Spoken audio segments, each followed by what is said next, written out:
Please, Nigerians, I don't normally do this, but I'm tired. My mother has cancer, and we haven't eaten in 2 days. In Port Harcourt, fame does not knock politely. It crashes through your window or it drags you through the mud. This is the story of a girl who only wanted to trend. Just small virality. But in trying to fool the internet, she forgot one thing. The internet does not forget.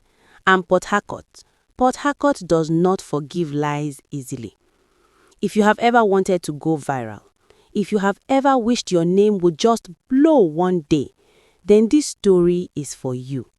This is not just a story, it is a mirror. Set in the bustling streets of Port Harcourt, where oil money, street hustle, and soft life collide, this is the story of Rachel. Rachel was 22, slim, pretty, confident, and deeply hungry. Not hungry for food, hungry for attention. She lived in a small 2-bedroom apartment in Rumokoro with her mother, a tired woman who sold cooked food by the roadside.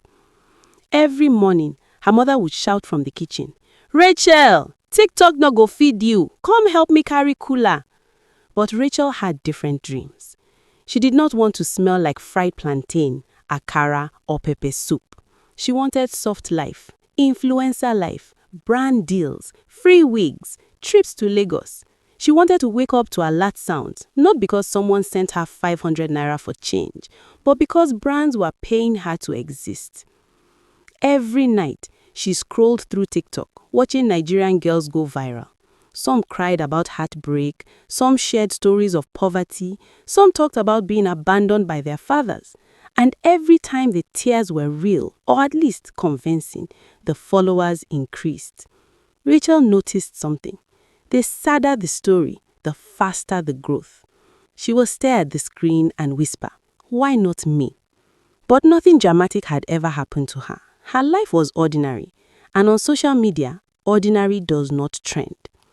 One evening, sitting on her bed under the dim PHCN light, she made a decision that would change everything.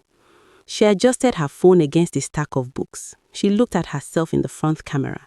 She rehearsed a sad expression. Then she pressed record. Her voice trembled. "Please, Nigerians, I don't normally do this, but I'm tired." She paused, wiped imaginary tears, and continued. She said her mother had cancer. She said they were about to be evicted. She said she had dropped out of the University of Port Harcourt because she could not pay her school fees. She said they had not eaten for 2 days. Every word was a lie. Her mother was healthy. They were not being evicted. She had never even gained admission into the university. But the performance was powerful. When she posted the video, her heart pounded. For a few minutes, nothing happened. Then 10 views, then 50, then 100. Then someone shared it, then someone else. Within 12 hours, the video had 50,000 views, 20,000 shares.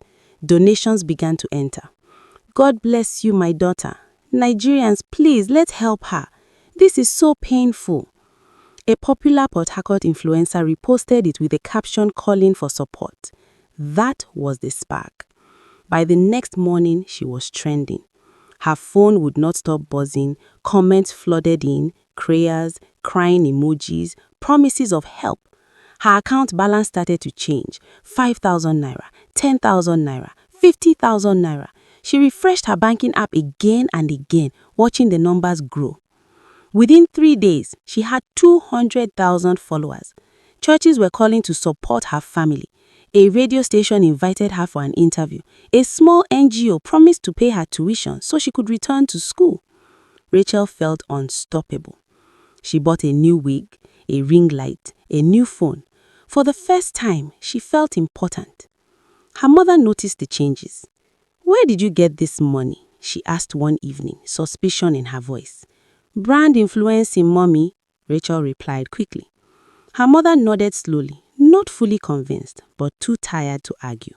But in Port Harcourt, news travels faster than Harmattan fire. A neighbor, Auntie Boma, watched the viral video one afternoon. She squinted at the screen. "Cancer, eviction, 2 days no food," she muttered. But I saw her mother frying akara yesterday. Something did not add up. Auntie Boma began to pay attention. She walked past their house deliberately. She observed. She asked subtle questions. Then she did what Nigerians are very good at doing. She investigated. One morning, she recorded the outside of the house. No eviction notice, no drama, just normal life. She recorded her mother cooking and laughing with customers. Then she gently asked her, on camera, "How your health?" The woman laughed. "My health? I thank God, oh, I'm strong." That was enough. Auntie Boma posted her own video. "This girl is lying to collect your money." At first, people defended Rachel. "Don't judge. You don't know the full story." But doubt had been planted. A former classmate commented that Rachel had never been a student at the University of Harcourt. People began to tag the university repeatedly. Eventually, it was confirmed that no such student exists under her details. The cracks widened. The radio station quietly withdrew her invitation. The NGO deleted their post. Influencers began to distance themselves. Within 24 hours, her comment section transformed. "Scammer, shame on you. You used cancer to trend, but Harcourt girls and lies." The same internet that carried her up dragged her down harder than she ever imagined. Donations stopped immediately. Some people demanded refunds. Others threatened to report her. Her TikTok live became a battlefield. She tried to explain, but every word sounded like another lie. Her mother finally discovered the truth when customers began to whisper and show her videos. That night, in their small living room, silence filled the air. The generator outside hummed faintly. Her mother sat opposite her. "So my suffering was not enough for you. You had to create more." There was no shouting, no beating, just disappointment. That hurt more than the insults online. Rachel tried to post an apology video. She cried for real this time. She said she made a mistake. She begged for forgiveness. But Nigerians were not in a forgiving mood. Memes were created. Her crying face became a sticker. Her name became a warning in Port Harcourt. Parents began to tell their children, "Don't go and do like that TikTok girl." Oh." She deleted her account. But screenshots remained. Weeks passed. No brand deals, no sympathy, only shame. Eventually, she began helping her mother at the roadside, under the same sun she once tried to escape. The same smell of fried plantain, akara, and pepper soup that she once despised now clung to her clothes again. One afternoon, a young girl came to buy food. She stared at Rachel carefully. "Auntie, are you that TikTok girl?" Rachel paused. For a moment, she considered denying it. Then she said, softly, "Yes." The girl shifted awkwardly. "I wanted to lie too, so I can trend, but when they exposed you, I was scared." Rachel looked at her for a long time. In that moment, she understood something. Her lie had influence, even in failure. In old African folktales, the tortoise used trickery to eat, but every trick had a day of exposure. Today, the tortoise does not hide in the bush. It hides behind ring lights, behind filters, behind sympathy captions. The internet may be global, but shame is local.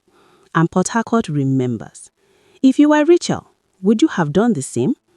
Is virality worth integrity? Because in this generation, we are not just chasing money, we are chasing validation. And sometimes, validation costs more than dignity.